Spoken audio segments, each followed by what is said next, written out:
un entomologiste prendrait-il le risque d'approcher un rhinocéros? C'est que Georges Brossard veut nous présenter en primeur celui qui a mis au point l'une des inventions les plus marquantes dans l'histoire de la technologie. Je ne sais pas si vous vous en rendez compte, mais je tiens ici dans ma main l'inventeur de la roue. Une raison de plus pour vénérer mes chers inventeurs invertébrés. C'est en effet en s'appuyant sur ce principe que les bousiers rouleurs de boules transportent le fumier dont ils raffolent. La roue n'a pas été inventée par les Sumériens en 3000 avant Jésus-Christ, mais bien par ces humbles scarabées, il y a des millions d'années.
Les insectes sont des animaux forgés par plus de 300 millions d'années d'évolution.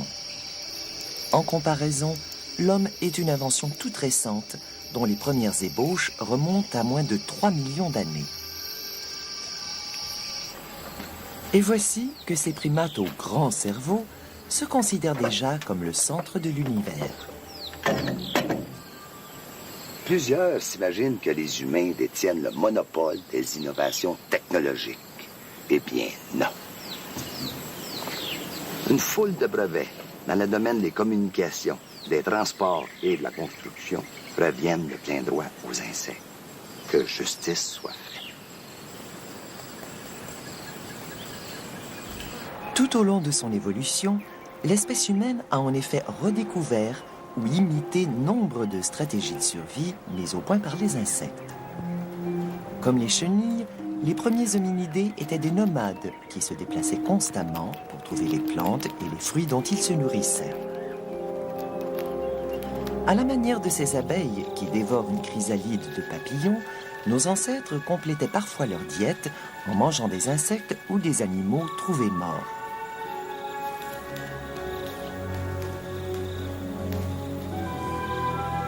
C'est peut-être en observant une néphile qu'ils eurent l'intuition de s'attaquer aux animaux vivants.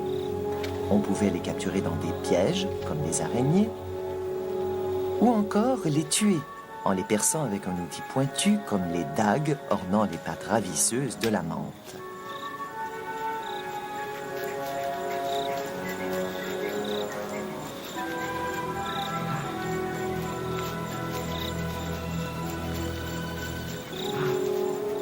La chasse était vraiment une invention géniale. Elle donnait accès à une source inespérée de protéines qui allait contribuer à la survie d'un nombre grandissant d'insectes et d'humains. Ce qui n'était pas un problème, puisqu'un groupe de chasseurs pouvait venir à bout de proies beaucoup plus grosses. Tout comme les insectes sociaux, les hommes découvraient à leur tour les avantages de la vie en tribu. L'augmentation de la population force bientôt les humains à se disperser à travers le monde. Depuis cette grande odyssée préhistorique, l'homme n'a cessé de mettre au point de nouveaux moyens pour se déplacer plus efficacement.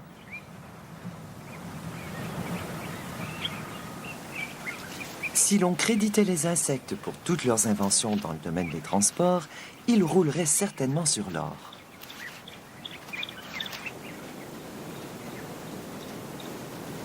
Les insectes sont en effet les êtres vivants les plus expérimentés en matière de mobilité.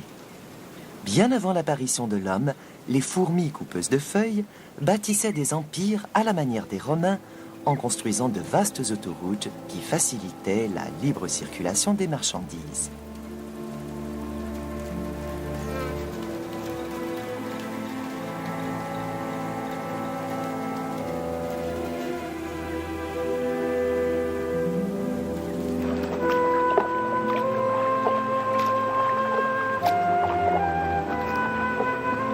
Les rivières sont des autoroutes naturelles qui permettent de circuler aisément au cœur des forêts les plus impénétrables. La rame est une invention dont le brevet est détenu conjointement par plusieurs insectes aquatiques. Les ditiques, par exemple, en possèdent 4. Leurs pattes, élargies par des cils, sont des instruments de propulsion d'une conception tout à fait ingénieuse. Lorsque la patte est ramenée vers l'avant, les cils se rabattent et la rame offre alors 92% moins de résistance que lors de la poussée.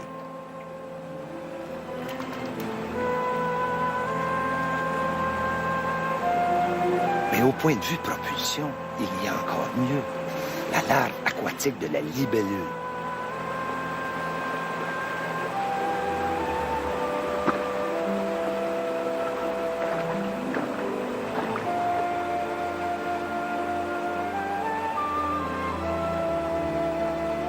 Ce prédateur sous-marin emmagasine de l'eau dans son rectum et l'éjecte à volonté, provoquant ainsi une poussée inverse aussi puissante que soudaine.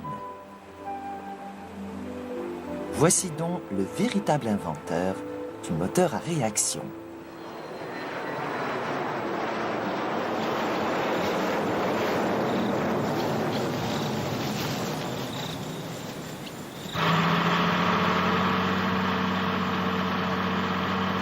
Les insectes sont peut-être les plus grands voyageurs sur cette planète. Vient ensuite notre ami Georges Brossard qui les poursuit. La tâche n'est pas facile, car, contrairement aux autruches, les insectes n'ont pas perdu l'usage de leurs ailes.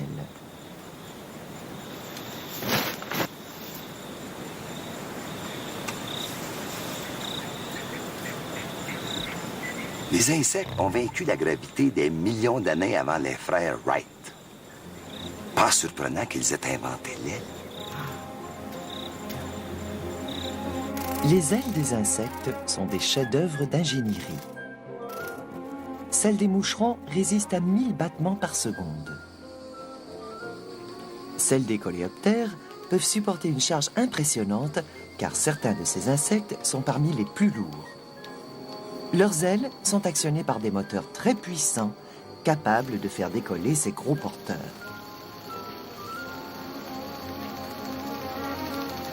Les insectes ont également mis au point l'aile à géométrie variable. En vol, ceux-ci modifient constamment l'angle d'attaque et la courbure de leurs ailes pour obtenir une portance et une poussée optimum. La mouche domestique, de son côté, est équipée de petits stabilisateurs vibrants tout aussi efficaces que les gyroscopes utilisés en aviation.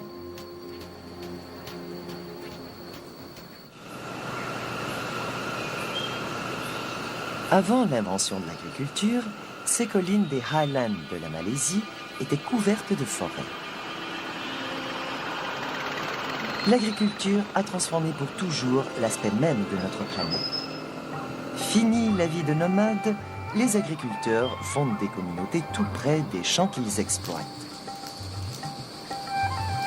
Il était temps, pensent les fourmis atteints, qui cultivaient les végétaux 100 millions d'années avant que l'homme ne s'approprie leur idée. Pour elles, la suite de notre histoire a un petit air de déjà-vu.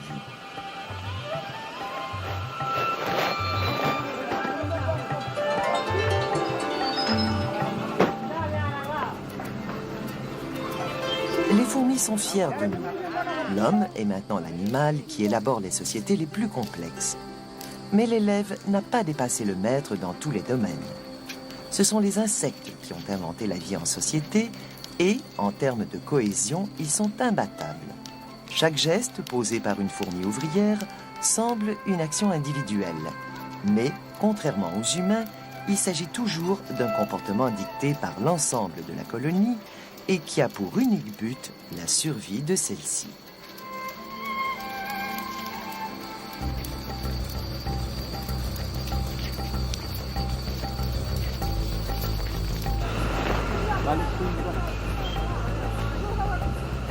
Les insectes sociaux ont également inventé la division du travail. Chez les fourmis coupeuses de feuilles, certaines ouvrières se spécialisent dans le transport, alors que d'autres manipulent et traitent les végétaux à l'intérieur du nid. C'est ainsi que les Hata sont capables d'effectuer des travaux aussi complexes que la construction d'immenses jardins souterrains et la culture des champignons sur une grande échelle. Elles ont été les premières à utiliser les fertilisants. Les feuilles qu'elles découpent servent en effet à fabriquer du compost. Une dernière invention à rajouter au palmarès des fourmis, la domestication des animaux. Certaines espèces élèvent et protègent des pucerons qui leur fournissent en retour une délicieuse substance sucrée. How are you?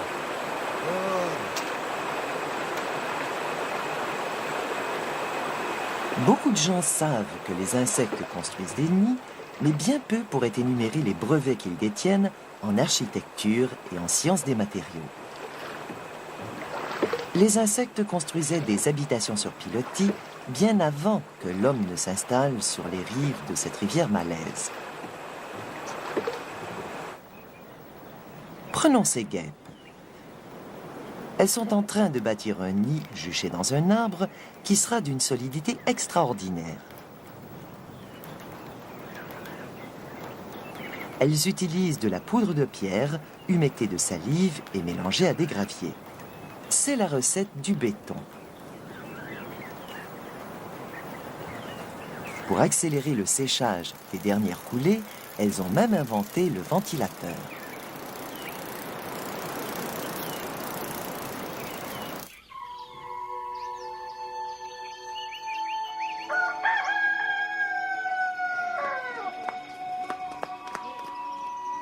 Certaines personnes pensent que les insectes ne sont pas tout à fait des êtres vivants. Il est donc normal qu'une large portion de la population ignore tout des découvertes de ces discrets inventeurs à six pattes. Au début du XVIIIe siècle, le papier était fabriqué à partir de vieux chiffons, une matière première qui se faisait de plus en plus rare. Le grand naturaliste Réaumur suggéra alors de s'inspirer des guêpes qui, elles, produisent le papier à partir de la fibre de bois. Avec cette pâte, elles façonnent les cellules qui abriteront le nouveau couvain et dans lesquelles seront emmagasinées les réserves de nourriture. En construisant l'enveloppe extérieure du nid, les guêpes prennent bien soin de laisser des espaces d'air entre les couches de papier, augmentant ainsi les caractéristiques isolantes de la structure.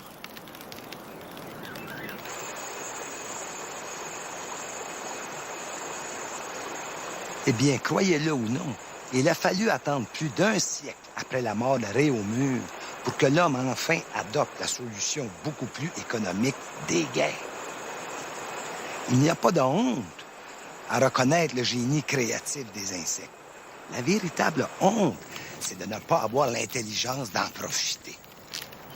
Et c'est bien dommage, car les insectes, comme bon nombre de nos architectes modernes, apprécient les matériaux composites.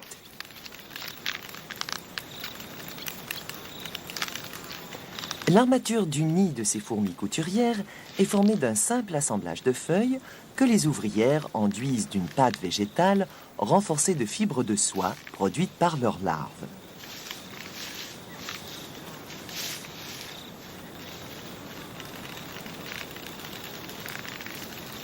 Quant à ces fourmis carton, elles ont certainement des secrets à partager avec les concepteurs de panneaux de particules agglomérées. Ces matériaux légers, résistants et imperméables inspirent les chercheurs.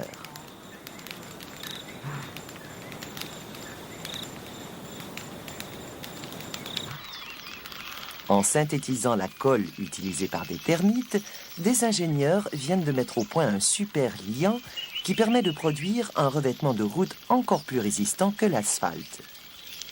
Bien sûr, les insectes ne détiennent pas le monopole des mégapoles suspendus. À preuve, les tours Petronas, qui s'élèvent à 1500 mètres au-dessus du centre-ville de Kuala Lumpur. C'est le plus grand nid jamais construit par notre espèce.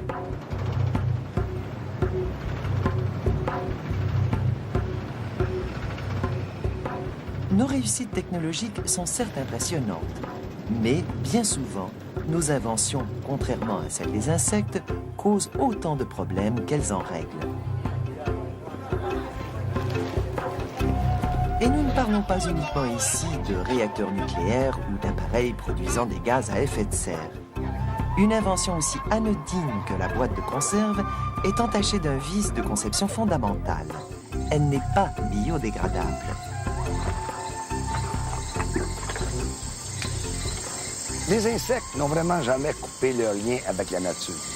Mais voici qu'après seulement 3 millions d'années, l'homme moderne se retrouve prisonnier du béton de ses villes.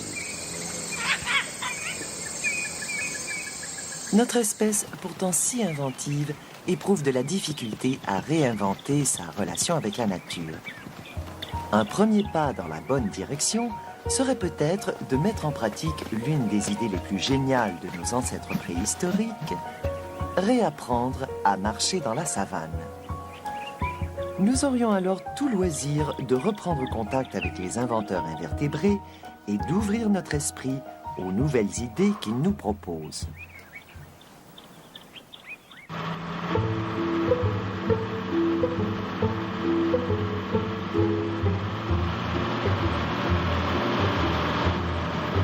Pourquoi les insectes sont-ils de si brillants inventeurs? L'intelligence? L'instinct? En fait, c'est un peu les deux. Dès sa naissance, l'insecte est programmé pour accomplir avec brio une foule de tâches essentielles à sa survie.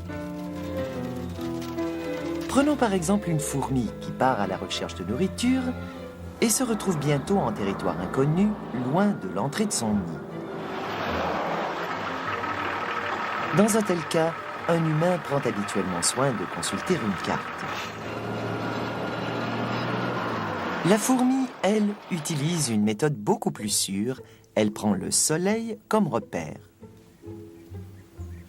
En se fiant à cet astre, elle calcule continuellement sa position angulaire par rapport à l'entrée du nid. Égaré, un humain peut toujours se servir d'une boussole pour l'aider à retourner à son point de départ.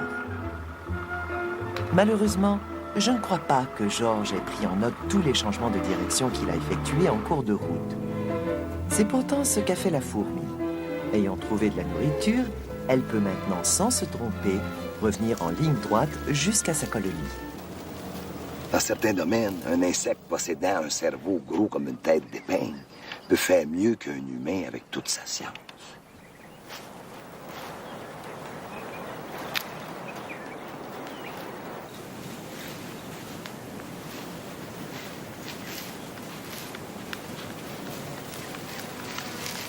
Tout comme chez les humains, les ganglions nerveux des insectes contiennent des neurones. Mais ceux-ci possèdent une enveloppe cellulaire réduite et un canal de transmission raccourci. Conséquence, chez les insectes, la vitesse de transmission de l'influx nerveux est 10 fois plus lente que chez les vertébrés. Mais, même avec leur cerveau simplifié, les arthropodes sont capables de maîtriser plusieurs processus d'apprentissage. Et pour vous illustrer ceci, je prends la liberté aujourd'hui d'entrer par effraction dans la cachette de ce scorpion.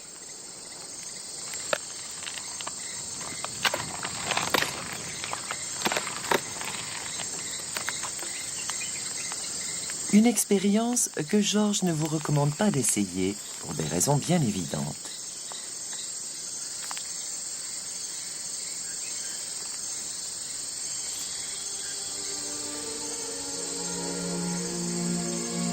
L'animal réagit avec agressivité, car cette situation est nouvelle et donc potentiellement dangereuse.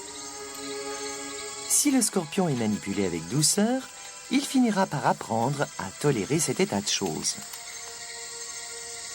Et cette capacité qui est là de se réajuster à des situations nouvelles s'appelle l'habituation. C'est une façon d'apprendre. Reste à savoir si l'on peut pousser l'expérience jusqu'à apprendre à un scorpion les bonnes manières à table.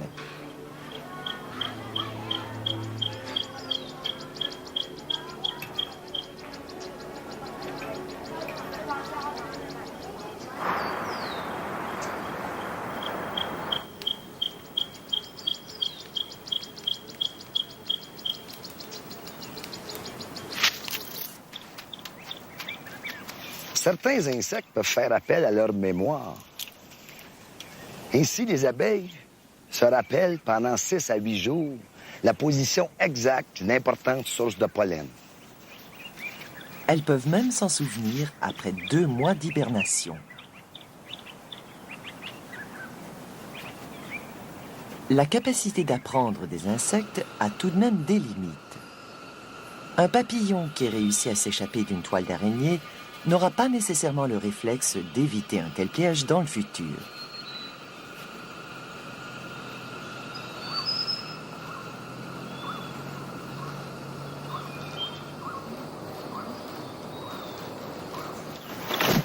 Même l'expérience traumatisante de se faire capturer par un chasseur d'insectes encore plus redoutable est vite oubliée. Une fois relâchée, la victime n'apprend pas qu'il faut se méfier du filet de Georges. En fait, la plupart des insectes sont incapables de faire appel à des expériences passées pour faire face à de nouvelles situations. Malgré toutes ces limitations, le cerveau dit simplifié des insectes suscite l'admiration. Il fonctionne avec une géniale économie de moyens et nous commençons à peine à en comprendre tous les mécanismes.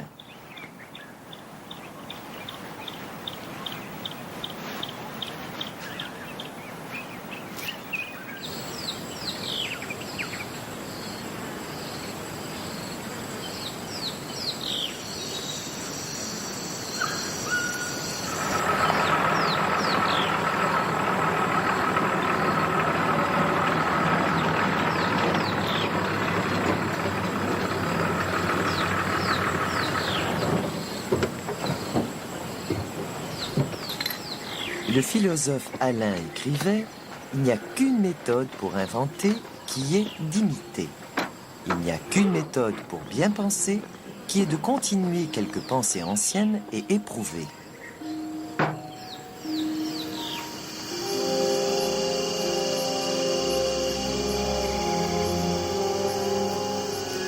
Il n'y a pas de plus ancien maître à penser que les insectes. Ce sont après tout les êtres vivants qui ont la plus longue expérience de vie sur notre planète. Plus j'étudie les insectes, plus je me rends compte que ces derniers font toujours mieux ou plus efficacement que nous. Même la plus célèbre invention de Thomas Edison n'échappe pas à cette règle. Une ampoule électrique gaspille 90% de l'énergie qu'elle consomme en dégageant de la chaleur. Les insectes lumineux, par contre, émettent une lumière froide produite par une réaction chimique dans laquelle pratiquement aucune énergie n'est perdue. Même les insectes les plus anodins détiennent parfois le secret de stupéfiantes prouesses technologiques.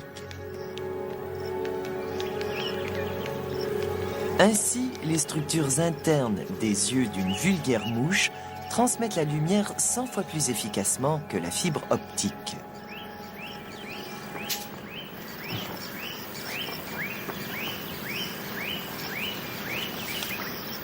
Aucune nation ne serait assez insensée pour entraver délibérément le progrès de la science.